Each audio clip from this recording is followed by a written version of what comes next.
Hello, അപ്പോൾ നമുക്കിന്ന് ഒരു ജർമ്മൻ ICE ട്രെയിനിൽ എങ്ങനെയായിരിക്കും എന്ന് കാണാം.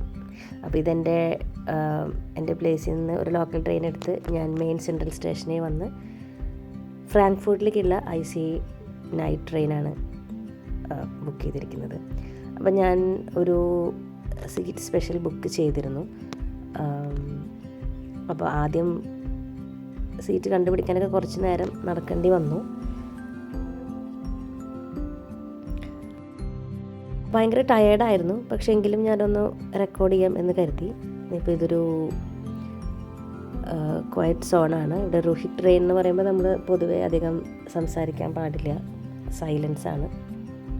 അപ്പം ഞാൻ കയറി ചെന്ന ഉടനെ ഞാൻ കുക്ക് ചെയ്ത് വന്നിരുന്ന ഒരു തായ് ഗ്ലാസ് നൂഡിൽസ്, അതൊരു രസമുള്ളൊരു ഐറ്റമാണ്.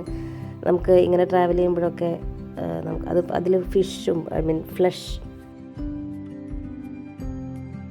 കുറച്ച് സ്പൈസി ആയിട്ടുള്ള ഒരു ഇതായിരുന്നു. അപ്പോൾ ഞാനത് ആദ്യം തന്നെ കുറച്ച് കഴിച്ചു. ആൻഡ് ചുറ്റും ഇൻ ദ ക്യാബിൻ ബാക്കി ആരും ഉണ്ടായിരുന്നില്ല. അതുകൊണ്ട് തന്നെ എനിക്കും കുറച്ച് എൻ്റെ ഒരു പ്രൈവറ്റായിട്ട്, പിന്നെ അത് മാത്രമല്ല നമുക്ക് ലൈറ്റ് ഓഫ് ചെയ്യാം. സ്പെഷ്യലായിട്ട് നമ്മുടെ ക്യാബിനിൽ തന്നെ നമുക്ക് ഹാങ് ചെയ്യാനുള്ള സ്പേസ്, ഡൈൻ ചെയ്യാനുള്ള സ്പേസ്. പിന്നെ ഈ ഒരു ICE ട്രെയിനിൽ റെസ്റ്റോറൻറ്റ്സ് ഉണ്ട്. പക്ഷെ ഞാൻ അവിടേക്ക് എനിക്ക് അധികം അങ്ങനെ പോയില്ല. I was concerned about the safety. എൻ്റെ ലഗേജ് ഉണ്ടായിരുന്നു കൂടെ. പിന്നെ ഞാൻ വാഷ്റൂമിലൊക്കെ ഒന്ന് കയറി നോക്കി, ഒന്നും എങ്ങനെയാണെന്ന് നമുക്കൊന്ന് എക്സ്പീരിയൻസ് ചെയ്യാൻ. എൻ്റെ തന്നെ ഫസ്റ്റ് ടൈം അല്ല, പക്ഷേ കുറച്ചും കൂടി ഒന്നൊരു ടൈം കിട്ടുമ്പോഴാണല്ലോ നമുക്കിങ്ങനെയൊക്കെ ഒന്ന് റെക്കോർഡ് ചെയ്യാനും ഒക്കെ പറ്റുന്നത്. അപ്പോൾ this is train journey from Hamburg to, time 1 o'clock ആയി, ഹാംബുർഗ് ടു ഫ്രാങ്ക്ഫർട്ട്.